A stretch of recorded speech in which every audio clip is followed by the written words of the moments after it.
All right, man. We could be on fire today. We're already warmed up. We have got a very, very good lather here going on November 10th, 2022. Welcome aboard, everybody. This is the Crushing Iron Podcast, and you're listening to episode 624. Yep. Never undervalue the warm-up. No, yes, seriously, that's like something we're just now figuring out. We used to kind of go in cold sometimes, which I'm sure was recognizable. But yeah, we've been getting a lather going. We've been talking for 30 minutes in our pre-show meeting, getting amped up and talking through all things life. If it's your first time tuning in, welcome. We appreciate you giving us your time. We know you have quite a lot of options in the triathlon podcast universe and just podcasts in general. And in general, your time is very valuable, so we appreciate you tuning in today. No, we cover it all. We do swim, bike, and run specific podcasts. We do race recaps and also a lot of race previews. But for the most part, Mike and I, as coaches, athletes, best friends, we just sit back, relax, have an open, honest discussion about what we're going through, not just as human beings on this planet, but also as athletes and coaches ourselves. We also talk a lot about what our own athletes are going through. Mike and I both work with a wide range of athletes all across the globe, from beginner level triathletes looking at their very first sprint, or even 5K, all the way up through elite level amateurs trying to get back to Kona and everyone in between. And we'll use the feedback loop we have with them and training peaks, emails, text messages, and the like to drive the discussion of the day. We also utilize our Facebook group. You can search that, Crushing Iron Group. Answer one simple question. We'll let you right in. Great community and an outstanding resource, again, for both the seasoned veteran and the beginner. A lot of great people in there who have been around the block. They've seen it all. They've gone through things, they've experienced things, and are always willing to share their experience and hopefully help you avoid those things. So be part of that amazing community, and we'll go in there at least once a month and do a little bit of a Q&A where we take the pulse of the community, answer as many questions as we can, and then answer those live on the podcast. But that's it. We don't do sponsors. We don't do ads, but we do have one agenda, and that's to keep you happy and healthy in your endurance sports journey. Mm-hmm. Yeah, man. And we were talking about a bunch of stuff. So much of it, kind of boils down to that movement is medicine thing that we talk about. And I was thinking about how changing your thoughts can kind of change your energy. And now, should I just start? I mean, I had a couple athletes, and this is kind of how it kicked off. I had two athletes this week, both text me, and they both went rogue off of their workouts, and one was a run, and he was on in a new place, and he had a little short run scheduled, I think, and he decided to just keep going. I think he was running up a big mountain, and he ended up going like in 2 hours overboard, but it was one of those things where he said, I just felt it, I was feeling it today. And then another guy had, just kind of a typical hour-ish swim, and he texted me and he said, Coach, I went rogue. I said he went over 4,100, and it was like way out of his ever zone. And, it was just like this whole thing about seizing the moment, kind of taking a chance when you feel it. I think that's kind of what this sport is about sometimes, and you just never sort of know when it is. And you just, because if you're, say you're training for a long distance triathlon and you've really never hit some of these barriers, and sometimes you just got to be looking out for that day. It kind of goes back to my first training, and I know you know exactly what I'm talking about. We went out to Natchez Trace, and I just was planning on riding 60 miles or whatever, and you're like, come on, we're going back out. And ended up pushing me over 100. And it was just not even on my radar that morning. I had no thought of it, but once you get through it, it's sort of like, wow, I just did that. Now I know what I have. You know what I mean? It takes the mystery away, and it just sort of like, it kind of creates a new athlete inside you. And there's like a confidence level or experience level, and we talk about it all the time, but sometimes it's the best way to get better at racing is just to kind of do more races, because there's a lot of things you learn in those situations that they can't be really taught or talked about. And that's what I look at sometimes in training or in life, is just taking that chance and finding those limits on your own when you're feeling it. You just gotta kind of be aware of it when it happens and just let it go and do it.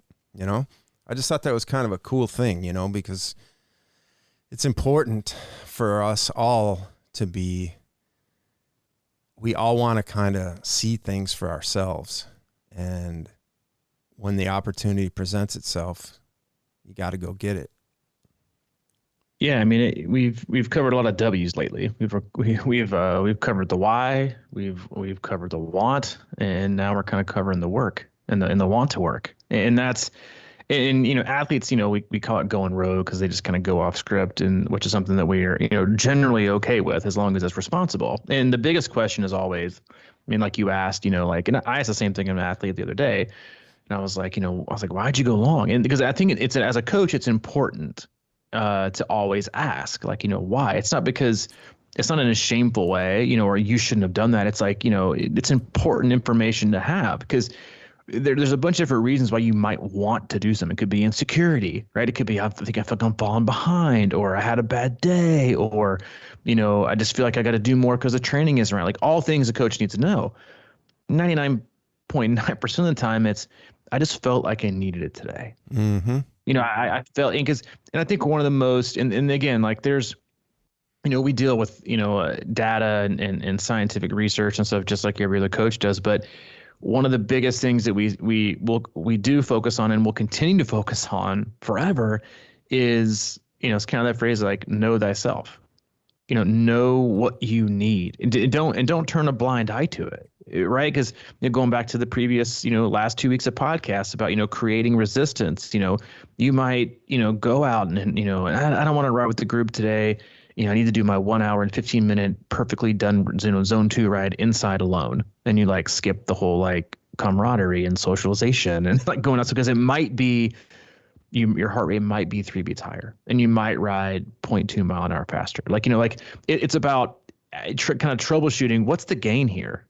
Right. And is there really a risk at all? And if there is, does the opportunity for success totally overwhelm and overshadow any amount of risk that might happen?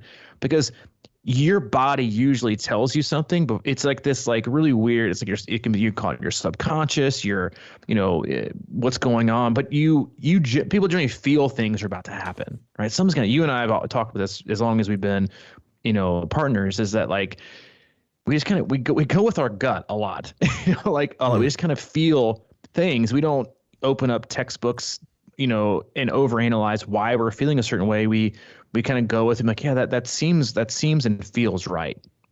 At least you're going with your gut, and you're, oh, well, I listened to this and I read this article and they said this, and you're never really trusting anything or anybody. You're just kind of swinging at a pinata blindfolded. Because what's happening is your body's usually telling you something long before you recognize what it is you need. Right. And like you said, athletes running longer or cycling longer or swimming longer, like, and you know what you need. And there are just these things that we kind of go through some days where it's kind of like, I just need this today. You might not be able to put a finger on it. Right. But it's what you need to do. And you should do it every single time, because it's you looking out for you. Right. And it's also work. Right. You're working hard at what you're doing, and you're overcoming something. And it's something that's becoming, like, triathlon is becoming way too scripted in so many ways in training. And it's because, like, you got to let people live, because it's their journey. It's not the coach's journey. Right. It's the athlete's journey. It's going to be what you make of it. Right. Like, it's our job to help you along the way, to either, pull you along, walk side by side, or push you from the back. Like, that's just kind of how coaching works. But you've got to listen to what it is you feel like you need to do. Right. And it could be, I need, I had a couple athletes this weekend they're all on the West Coast, and they're like, yeah, we had the run this weekend, but we really just wanted to all hike together. Perfect. Right. Like, you listen to what it is that you needed, like going back to, 2 weeks ago, talking about making time for yourself. Sometimes you got to make more time for yourself than you make more time for what's on the training plan. Right. Yeah. It might be a 30-minute run, but you want to go an hour and a half. Like, we don't recommend that every day, because you're going to get hurt. But if you're fit enough, right, but you have the opportunity to do it.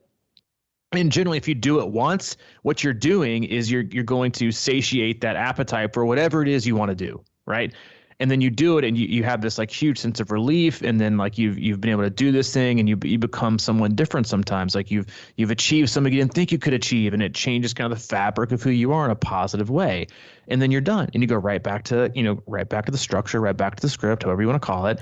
And you don't need to do it again. But if you hear those voices, right, and you feel those feelings and you continue to ignore them and ignore them and ignore them, well, that's when bad things happen, right? The further you push things down, the larger the eruption. And so there's never really a bad time of year to do it. It's just important to ask yourself why I feel like I need it. I've talked about this before. When I'm having a rough day mentally or emotionally, like my place to go is the bike. I'll hop on the bike and I can just bury myself. I don't do the pool. I don't do the run, but I do in the bike because it's generally a safe place to do it. Like you're not going to hurt yourself. Running is a little bit more difficult. Swimming, you should be fine. But yeah, it's important because, we do this for ourselves, right? And I just think it's an important topic for most athletes to continue to recognize that it's not going off script, right? Or going against the grain or going against your coach's wishes. It's pro you, right? I'm doing this for me because I need it. And as soon as I kind of take care of it, sometimes you just got to scratch your itch. And once you've scratched it, you get back to work.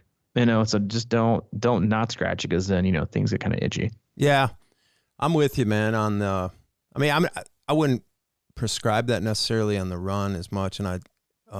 But yeah, if you want to go out and ride, and we have these, kind of rules going into this time of year where if you're out riding, go for an hour, go to 3 hours, whatever, if you're in that's the thing is this guy was in the shape for that run.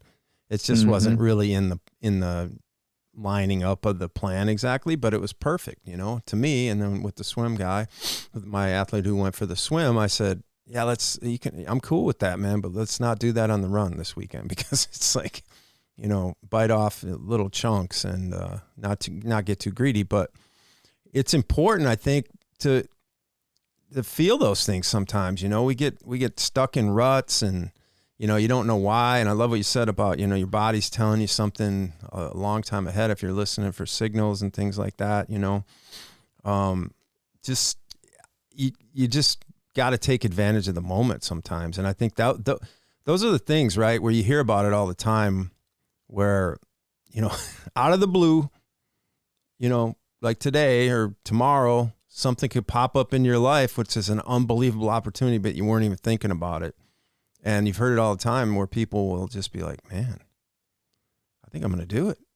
And it turns out to be great. It's just like being flexible or, being limber or ready to kind of go with the flow of the moment. And, I think about that during racing sometimes. We've talked about how, you can get real conservative in racing, and we advocate that for the most part early on and everything like that. But some days you're feeling good, but you don't trust it. But I think that's part of what's going on here is that you got to kind of trust your body. And if you're feeling good, you should know it. I'm big on the perceived RPE training and going by feel and stuff like that. And some days you just feel better. And I think, especially if you haven't been training a ton or maybe maybe you're off a big race and haven't done anything, it's easy to wake up, and you've heard it a million times, and 2 weeks later after the race and you haven't done much and you're like, damn, I'm so out of shape now, I can't do anything. That's right. Yeah, I can't even walk down the block. Yeah, I'm just pathetic. I don't know what the hell, but it's still in there. It's just these weird feelings you get when you get older. Even if you're training, you kind of get up sometimes, you're like, whoa, man, I don't know if I could do anything today, let alone whatever. And then you get out there and it's a whole different story. So just kind of paying attention to your body and that seize the moment thing is just huge. Sometimes you got to do it. It's like you see it all the time. Yeah. It's so much of it comes down to just measuring your own intent, right? What is the intent behind this or this thought or this feeling or this endeavor? Like, what is it? Because I had a very similar exchange with an athlete coming off the weekend that, was like, yeah, I'm signing up for another marathon. And I was like, okay. And they're like, I think it's kind of a knee jerk reaction, yada, yada. And I said, well, I don't think it's really knee jerk. I can tell it's really important to you. Because that's where like the distinction lies. And then I followed up with, I said, we all have those things we're pulled to do for whatever reason. We need to do them to feel satisfied. And if they aren't done, then we feel a bit agitated. Because that's the truth, right? There's all these things we feel for whatever reason, even if we can't explain it, right? We just feel pushed or pulled to do this, right? For you can't maybe put like it's not, we can't perfectly write out the exact reason why. We just feel like we just need to do it. And I think listening to yourself in those situations is really, really important, because there's a reason you feel that way. And even if you can't rationalize it, it doesn't mean it's not important. And it also doesn't mean it's not possible. Right. And I think that's because in the sport that we live in, you never, especially as a coach, is like, you don't tell. I never really tell athletes yes or no. Like, hey, do you think I can be ready for this day? And even if I think it's the worst idea ever, totally irresponsible, not a chance in hell, you don't say that. You just say, if you want to do it, I will do my very best to get you in a position to where to give yourself the highest possible percentage to be successful. Now, whatever that looks like, it can be whatever it looks like. But it's not your job to tell people no, right? Unless they're going to be like, hey, can I sign up for a marathon tomorrow? Then you're like, no, don't be a moron. Like, yes. Then you say that a lot. Like, yes, I do, as a coach, I do say no frequently when they come with like irresponsible ideas that are going to hurt you and for the wrong reasons. But most of the time when an athlete comes like, do you think I can do this? I'm like, what? I don't know. I don't have a crystal ball. And you know what? I'm glad I don't. Because it would suck the life and the fun out of everything that we did. Everyone wants to predict the future, right? Everyone wants to know these certainties. Then what would you do with it? Right? Then what would you do? Stop working out? Stop training? And just assume it's like, and then what would you gain from it? Like half of the greatness that comes from endurance sports is the mystery and the wonder and the the not knowing if it's even possible. Like, that's the fun of it, right? Like, as if things were certain, like you wouldn't want to do. There's no excitement. There's no growth. It's all guaranteed, and guaranteed is bullshit. Like, you don't want guarantees all the time. It makes you soft. Like, you want things that kind of give you that healthy. You honestly, like, the baseline level of, I think, where everyone should hope to want to live is like when you sign up for the first time for an Ironman. You're kind of excited. You're also a ton scared, but you're super respectful of the distance, and you're really just not sure. Like, that is, like, to me, like the best place to live, because then what happens, you see people do it for the first time, and then they think once they've done it once that, oh, it's I got it. Yeah. It's easy now. Training goes down. They think they can just kind of wing it. This isn't going to be hard. I can just kind of do this. And then they stall out, or they degress, and you're like, well, why do you think that? Well, he's like, sophomore slump, right? You hear that all the time in professional sports. It's sophomore slump big time. Yeah. They didn't get worse. They just probably don't work as hard, right? Or you see the same thing, when you got guys coming up for big contracts, they just all of a sudden have a breakout year, right? Because they know it's on the line. They work extra hard. They're in the building extra hours. And as soon as they get the max contract, what is it? Done, right? They're toast. And that's just, we crave, for whatever reason, we've become a society where we want absolute certainty, right? We want guarantees. We have to feel safe 24/7. Like, we want, like, there's like that doesn't sound, honestly, like a really fun place to live for me. Like, yes, do you want, all uncertainty? No, but you got to have some, right? Because if you don't, then you're not going to challenge yourself. You're not going to feel that level of risk. And you and I, like, we started this podcast obviously from scratch and started your own business. You always have this like baseline level of, am I doing good enough? Am I working hard enough? How are things going? It's like, it's always there, and you're never really, I mean, you and I talk off air about it all the time, and especially being coaches in a sport where no one's ever done, right? No one's ever, I made this comment yesterday in Trinity Peaks. This girl was like she's coming back from Ironman, California. We're doing Boston next year. And her comment was like, yeah, I'm still not back from, recovery wise, and this pace isn't where I want to be yet. And I commented, I said, your pace is never going to be where you want it to be, because you're always going to want to be faster. Mm-hmm. And that's the job, right? Like that's like one of those unique things I think people don't really understand about coaching, is like there is no, like, you don't build a house and it's finished and move on to the next one. You're just like always building until you're not. And that's it. And so I think stuff like that is great and because again, going back to like listening to, like, because usually it's like your heart or your soul that's telling you to do this. Like you just need it. But if you keep ignoring it and ignoring it and ignoring it, then what you're also doing is putting out your own fire. Like it's like a kid being like, hey, I want to be this when you grow up. And you're like, no, you don't. Right. Yeah. I don't want to be. It's like, I was listening to the story. I'm a huge Dolphins fan, and they were talking about their new head coach, and there's an offensive coordinator for the 49ers, McDaniels, and they showed, and they have a really great year. He's like 32. He's in unreal young. And they showed his football helmet from age 6. And inside the football helmet, he wrote, I will make it. And he meant was, I will make it to the NFL in some way, either as a player, as a coach, front office, I will make it. Think about how powerful that is, right? It's like and he probably didn't have any idea why, right? He's like, he didn't say, I want to be the future head coach of Miami Dolphins, right? Because, way back then, like no one wanted the job. But it's like, you never tell your kids, you don't want to do that. Be whatever you want to be. Sometimes Hayden's like, I want to be a landscaper when I grow up. I'm like, go for it. Like, you don't crush kids' dreams. And so many times as humans and as parents, like, we should treat ourselves like we want it, like we try to treat our kids. Did you win? It's not, did you win? Did you have fun? Did you learn something? Mm-hmm. Great. Right. Learn these things and be whatever you want to be. Do whatever, instead of like feeling like we have to control. Again, going back to like structure and stripped and controlled.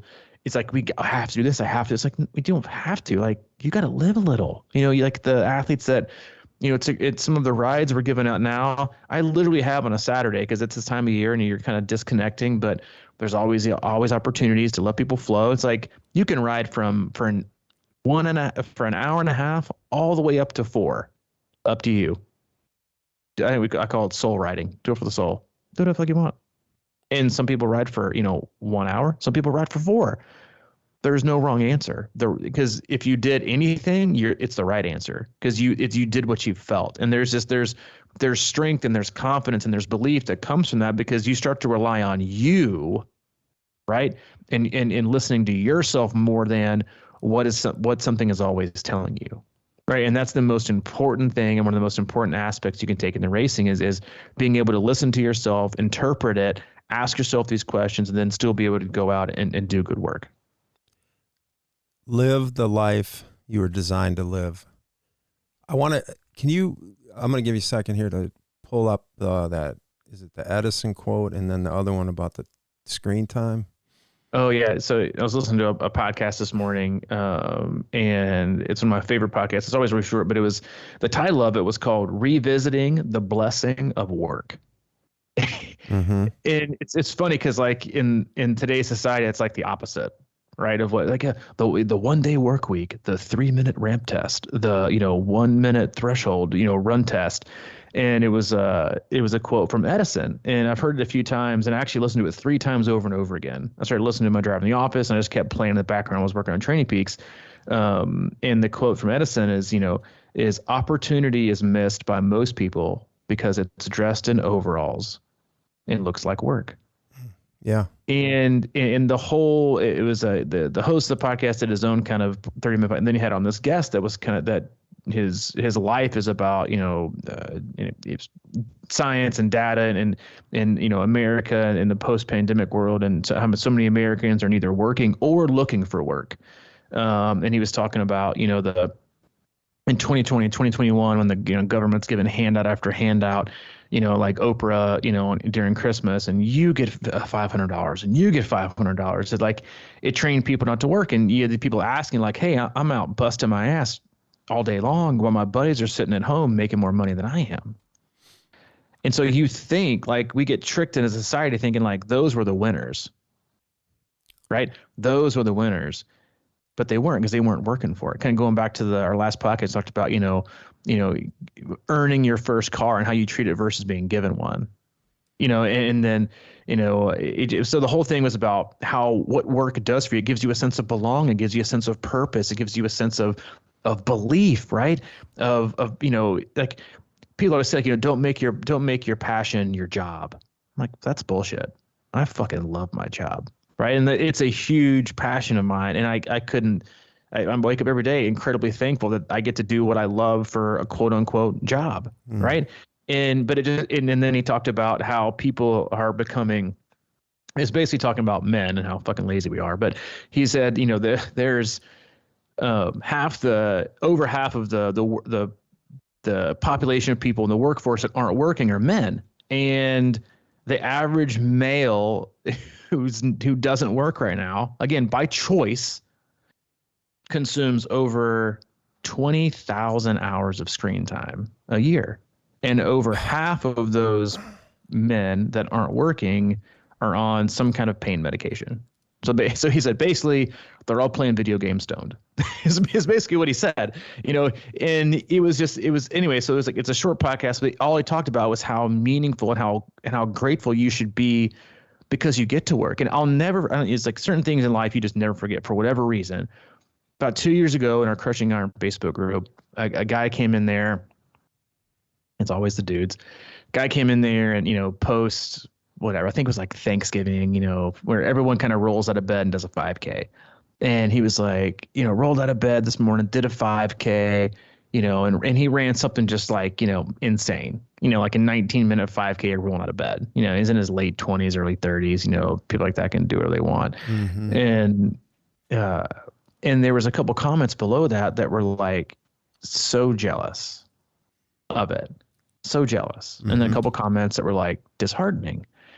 And because they were like, I work my ass off and I won't ever come close to that. And you could tell there was a sense of admiration and a sense of jealousy. Mm-hmm. And I remember thinking to myself, those are all opposite of what I feel when I see that. I see a few things. I see, one, what a shame that you can do that rolling out of bed and you don't know what it's like to work hard for it, right? Or if you did work hard, what could you do? Because the what you get isn't like the race result. And we always talk about, Ironman, the finish line, is just like graduation. Nobody remembers that. Nobody talks like, oh man, I'll never forget graduation day where I sat in this hot, sweaty auditorium for 5.5 hours and listened to this really horrific speaker that I didn't have any clue who they were, but they went to the school like 8 years ago and donated a bunch of money. And then I walked across the stage and my parents yelled something that thought was be funny, but it wasn't funny.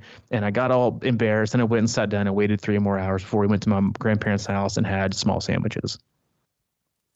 No one remembers that shit. They remember the 4 years leading up to that, the friends they made, the late night studying, how proud they were to be doing what they were doing, getting an education. That's what it's like to cross an Ironman finish line, right? It's the work that makes you who you are. It's not the result. It's not.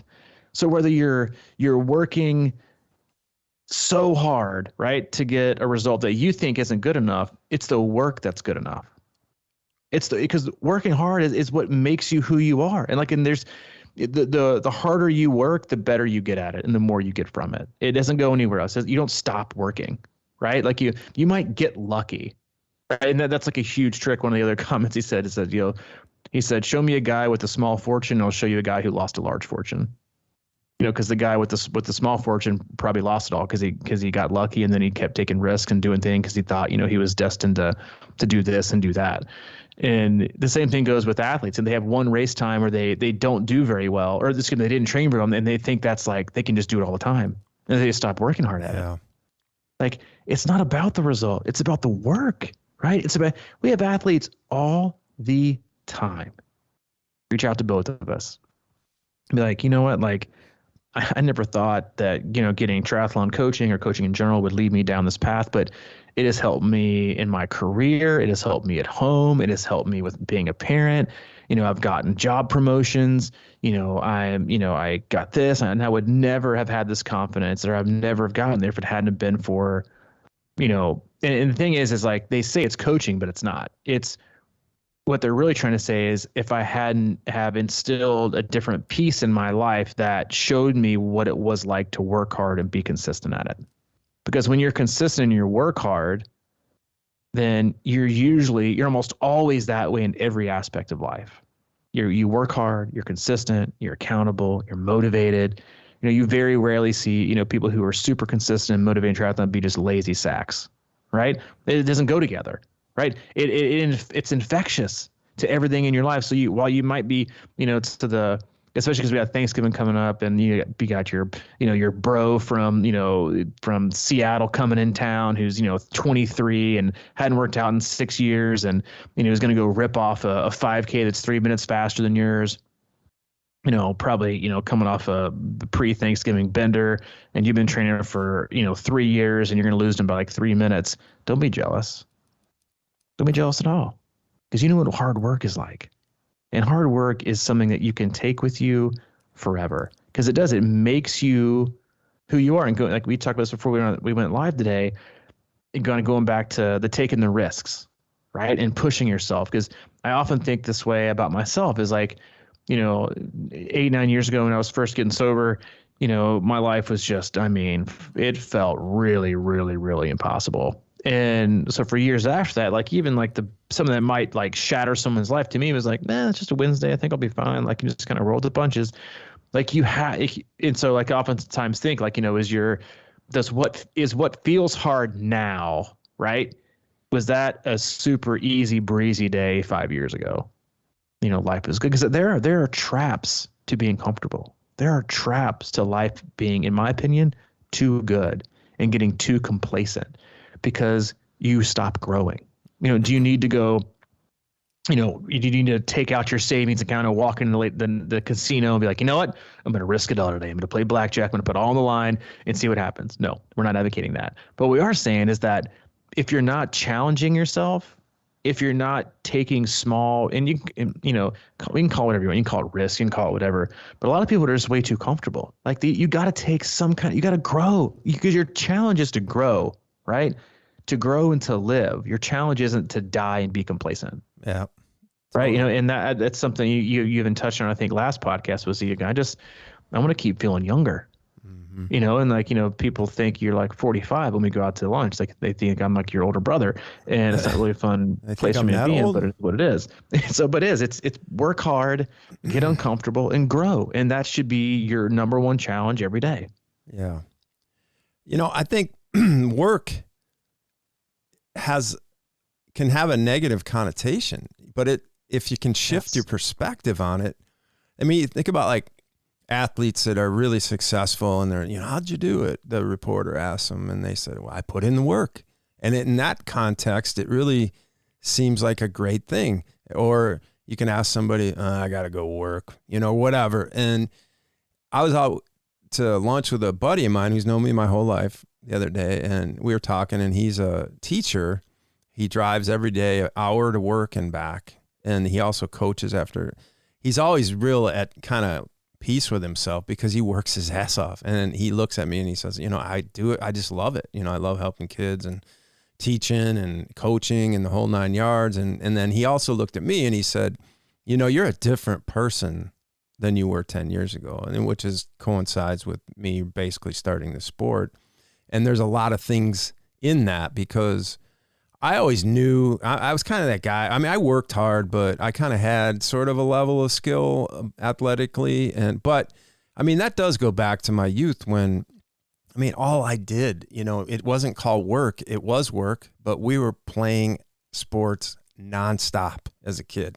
So whether I was talented out of the womb or not is an argument that we can make, but we went at it, and I just enjoyed it. And we played until our hands bled, or, our knees were broken. It's like we just did it every single day, and that was something that was instilled in me somehow, some way, and it made me who I was as an athlete through high school and college and everything like that. And I knew I had it in me, but that's about when I hit the wall, and I started working in corporate, and I knew I was mad at myself a lot, I think, because I was just letting that kind of atrophy in the background, sort of that muscle movement thing was just kind of going away. I was more turned inward into brain stuff. You know, it was that being in the meetings and, you know, being on top of the game. And that was work. You know, I wasn't doing the outside work for my body. And so I live in a really kind of low level angst sometimes as I go around the city, and I just, you know, wherever I am, and I just see what people are doing, you know, and just sitting there not doing anything, man. And it's very kind of depressing, because like that screen quote that you said earlier is, I think, what I've felt for a long time. I've just felt that momentum sort of taken over. And what we do, what everyone listening to this podcast does, is sort of breaks that trend that's always omnipresent. It's always in your face, and literally as a screen or whatever it may be, or other people saying stuff to you like, you know, I'm always about, you know, I'm moving up to the lake house and we're going to get a cold plunge tank probably. And I tell people that sometimes just for the hell of it. And they're like, why the hell would you do that? Oh, that's not, I mean, it's at a point, dude, where I can't even, I don't have the energy to even explain it. Yeah. It's like, because I just like to do, and what you just said, I like to live my life in a way that makes me feel good and feel younger as I get older. And that means the people that ask they're just so far removed from anything like that. It just seems like a complete foreign language. And it's really weird to me, man. I don't understand how people can't, you know, sort of follow their passion and want to feel better. But I think there's so much hypnosis around, whether planned or not planned, that it's always there, and it's very difficult to break. So, you know, kudos to everybody out there listening to this and pushing themselves and doing the work. And work is a good thing. And I think back a lot, man, we're all, you know, nobody's immune, right? If I still trained as hard as I did for my first Ironman, I'd probably be in a way different place, dude. You'd be in the Hall of Fame, man. I mean, this is like my, 8th sophomore slump. You know, it's kind of like, there's one thing to be said for confidence, but there's quite another to be said for having that healthy amount of fear that you talk about. Because, you know, it's true. I mean, you know, Ironman doesn't scare me, but that's not the point. I got to figure out, you know, maybe my scare is feeling old and not hitting your potential. And that, when people ask, what are you afraid of? And that is always the thing I always say. It doesn't necessarily mean I back it up, but it's like that I didn't do the things that I always thought about doing.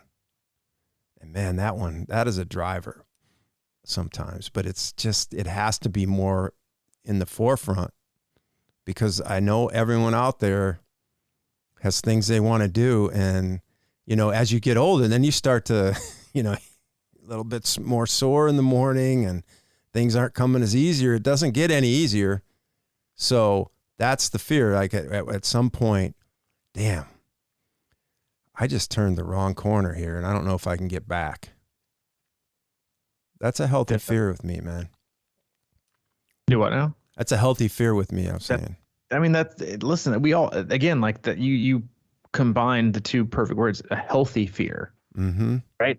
Not an anxiety driven, you know, fear of failure that makes you run away and not compete, right? Like there's always going to be things we don't think we're good enough at. Always, right? But it's what you do when you have that feeling and how you respond to it that makes things better. Like some of the biggest changes I've ever made with my own coaching is I've just woken up and for a reason thought I needed to be better. And it wasn't like I just need to quit coaching. It was, what can I do to be better? I'm going to work hard, you know, and the perfect combination with everything in life is, you know, the appetite to work hard for a purpose and a passion, right? That's like the best, most successful combination you can have, because there's always gonna be a purpose and you're always gonna be passionate for it. And if you want to work hard, all those things are going to come to you, you know, and it's a great place to be in, because you also never think that you're finished, right? Like I'm absolutely 100% terrified of retiring someday. Like I don't know what I'm gonna do with myself. I love to work. I just do. I love it. I'm gonna be the 65-year-old guy bagging groceries with a C26 hat on, trying to talk triathlon to people checking out. Like that's gonna be me. That's gonna be. I'll be bagging like, yeah, would you want paper or plastic? Like, yeah. I'm like, what's your stance? 20-minute FTP or ramp test. They'd be like, what? And they're like, Robbie, move to register 9. I'll go down there and be like, so are you snorkel, or are you no snorkel and no swim fin, just pull buoy paddles? What's your stance? That's gonna be me when I'm just absolutely terrified to to retire, because I just love it. But it doesn't mean I feel safe doing it. Right. Mm-hmm. I love it because I love how it pushes me and it challenges me and it makes me continue to work hard and there's like you said, it's a healthy fear, and there's, I think we all have healthy fears. Yours is, not reaching your potential. Right. Mm-hmm. And I think there's always like these small little, comments and phrases that we hear that kind of drive us to where we are, and it kind of give us that kick in the rear end that kind of like puts our work ethic into overdrive, right?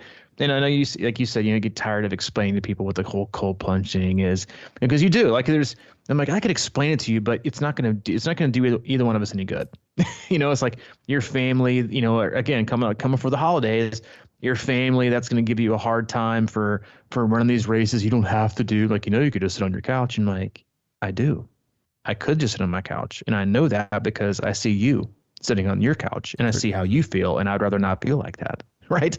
Exactly. It's like you get tired of explaining it, but you always want, at least me, like I just love to work. I love to work hard, and yes, while it's necessary to take time off, right, from training and from your job and from life, taking vacation is hard for me.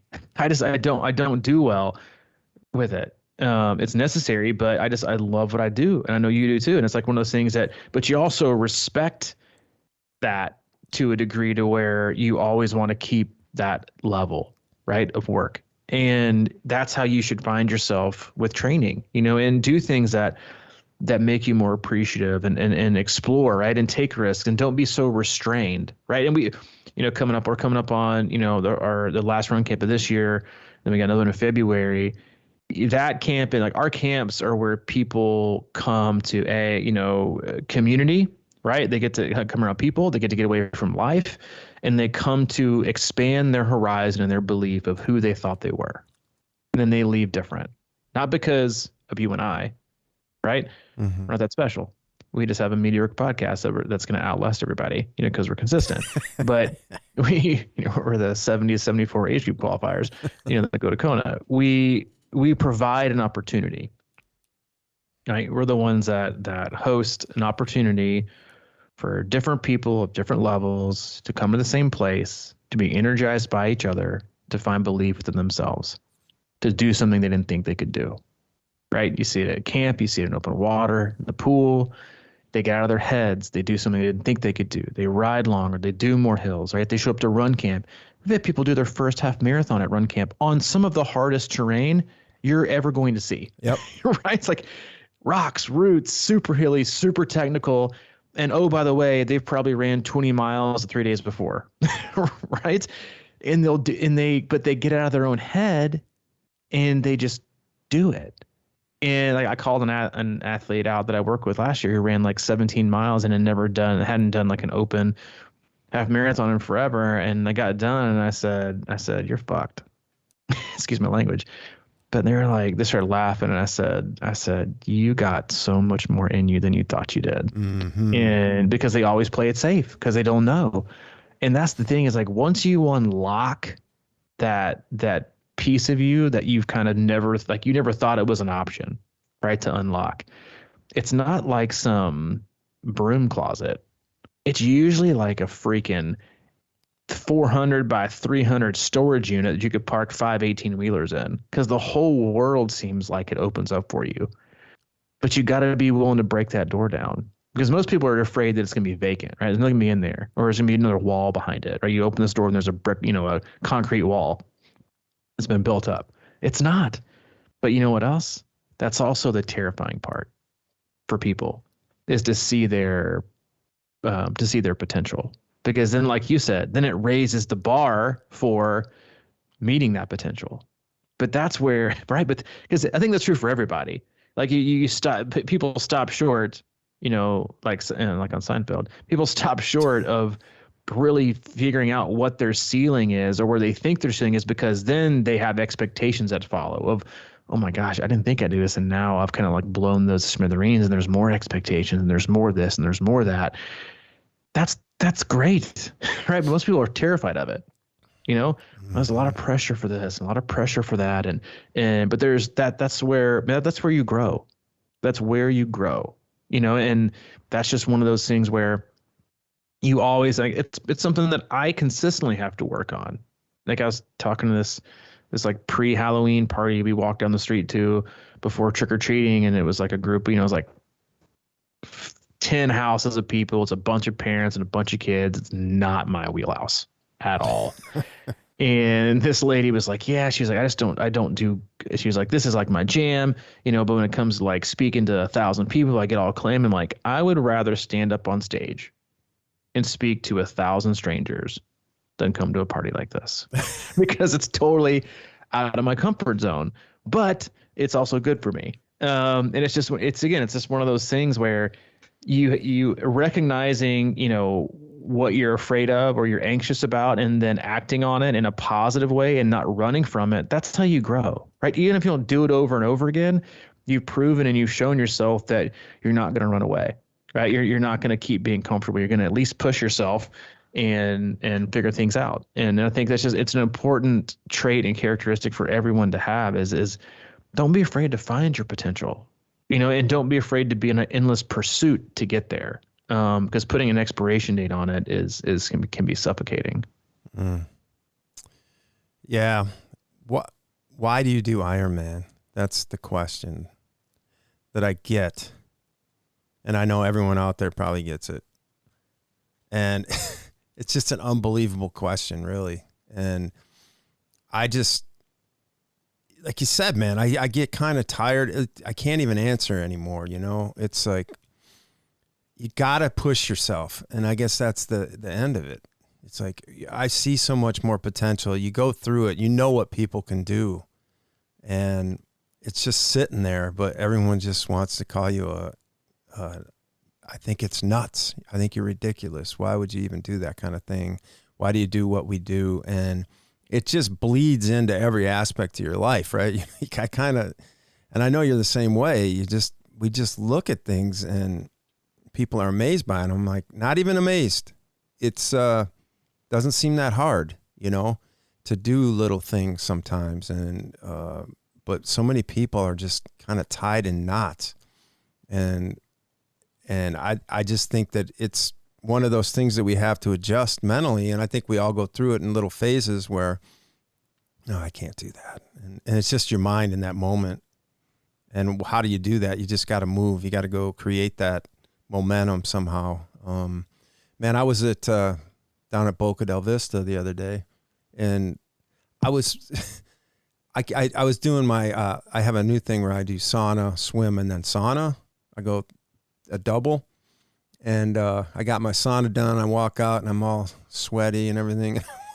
I get to the pool, and there's got to be 30 women in the shallow end doing their aerobics. And there was a lot of, bigger women in there, and they were working it. And I was like, oh, this is awesome, man. Because it just takes, I think, courage to take that step for a lot of people. And I walk over and I grabbed the pull buoy out of there, and it's all the way in the end. So I got to walk all the way in front of like across the stage. You know what I'm talking about? With the instructors on the deck and I pick up the pull buoy and I realized the song came on. It was what the fuck, that song, It's Raining Men. It was like, it was unbelievable timing. And I was just smiling, man. They're all just doing their aerobics and looking up, and it was just, and I was the only one swimming. It was just so great, man. But I just love it down there because there's so many people that are just pushing it.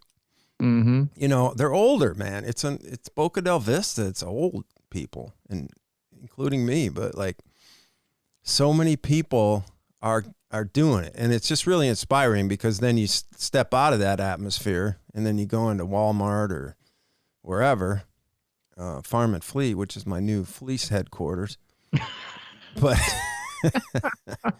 it's just a different story. I thought it for sure would be Tractor Supply, and you're going to come to Run Camp with like a whole new set of Carhartts on. Oh, they got Carhartt there. I don't doubt it, man. For Carhartt and flannels is what I'm seeing you come to camp in. Is kind of, I can already kind of picture it. Overalls and the whole new C26 get up coming to the online store near you with C26 Carhartts, camo flannels. It's coming. It is coming. All sponsored by Boca del Vista. And I haven't.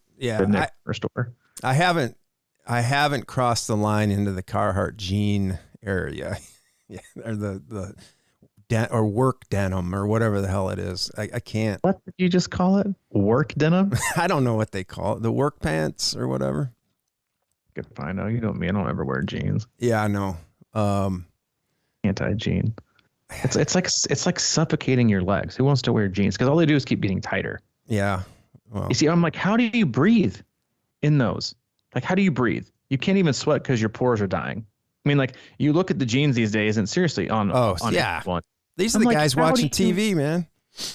I know. I'm like, how do you even? Well, they know they got to watch standing because there's no way you can sit down in the jeans people wear these days. That's a good point. They don't even come down to like below your ankle. Now they come up to above your ankle. I really do think like the new trend was set by supply chain shortages. Blue jean, blue jean manufacturers were like, shit, we need to cut costs. You know what we should do? Let's just make them shorter. People will probably think it's great. We'll save, for every 7 pairs of jeans we used to make, we'll be saving a pair. That's how we got to keep, a good bottom line.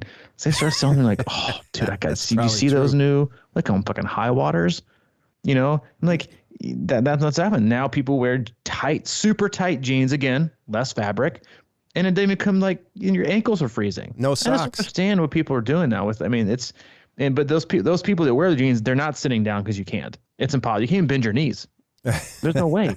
You can't bend your knees in tight jeans. I'm just saying, like, where did the boot cut jeans go? I mean, those should have always stuck around forever. Oh yeah, Carhartt's got those.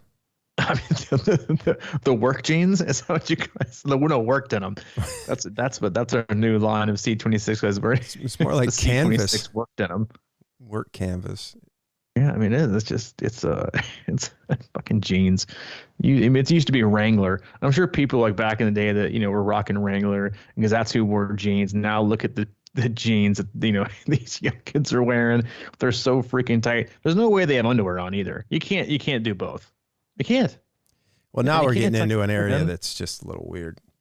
I mean, it's just like it seems borderline impossible. I mean, I'm not sure that we're the two guys anyone should listen to about fashion choices. At least for me, you're much more fashionable than I am. I don't know about that, dude. Speaking of which, we have some hoodies in the new hoodie with the everybody's favorite C26 suit inspired kit. Oh yeah, hoodies. We have more combo. of those. Yeah, the neon logo that's on the website. I took a few new pictures too. They were a little crinkly. It's like nothing wrong with crinkly. I know. It's just I updated the photos, but yeah, we have some more hoodies in if you want to go get them. Yeah, head to the website, check those out. Also check out our training plans we've got. Those are open for 2023. You got about a little over 2 more weeks. You got 3 weeks to sign up for those before we close it out. Start December 1st. Again, if you have any questions about those plans and how they work and what they offer, and how they're delivered, you can email Summer, c26operations@gmail.com. You can also head over to our one-stop shop. That's all things C26, and that is c26triathlon.com. It's our one-stop shop for all things coaching, camps, and community. If you're looking for coaching options for next year, personalized coaching, click on the coaches tab and peruse through their roster of coaches. And then also if you're looking for just a training plan, click on that tab and check out what we have. If you need anything from Mike, or advice on clothing, you can email him directly, crushingiron@gmail.com. If anything from me specifically, I'm available, c26coach@gmail.com. I'm still picturing you in that checkout line with that C26 hat on. Tell you. Oh, before we go, I went to my haircut lady yesterday. I went to Teresa. Okay. A little update on Haircut Gate. Yeah. And you know what she said when I sat down? Boy, you using a new shampoo? When was how long? Your hair is full. Shut up. And I swear, because it's been about 5 weeks. I've just kind of been like, I don't want to go back. You made me feel bad. Yeah. She's like, it's kind of getting long on the sides. I was like, oh my God. Unbelievable. But yeah, it's full. Fucking full set of hair. Nice. Congrats, man. You must be doing something right. I had my hair cut last week. I sent you a picture. You did send me a picture. not of the hair. I had a 4:45 haircut appointment, and I sent you a picture of my watch, my Garmin, out on the street at 4:52. It's lightning quick. Was it 4:50? Yeah, it was like 7 minutes. Yeah, I get they're like, do you want to shampoo and condition and the head massage? I'm like, no, I got work to do. Get me out of here. Give me a little blow dry, wipe the neck. I'm on my way. And I think it's weird. I'm like, I don't know. She charges me $15 for a haircut, which I think is pretty outstanding these days. People keep talking about inflation. That doesn't sound like inflation. $15? $15 here in Beloit, Wisconsin. And I tip her more than that. But I was figuring she makes about $500 an hour cutting my hair.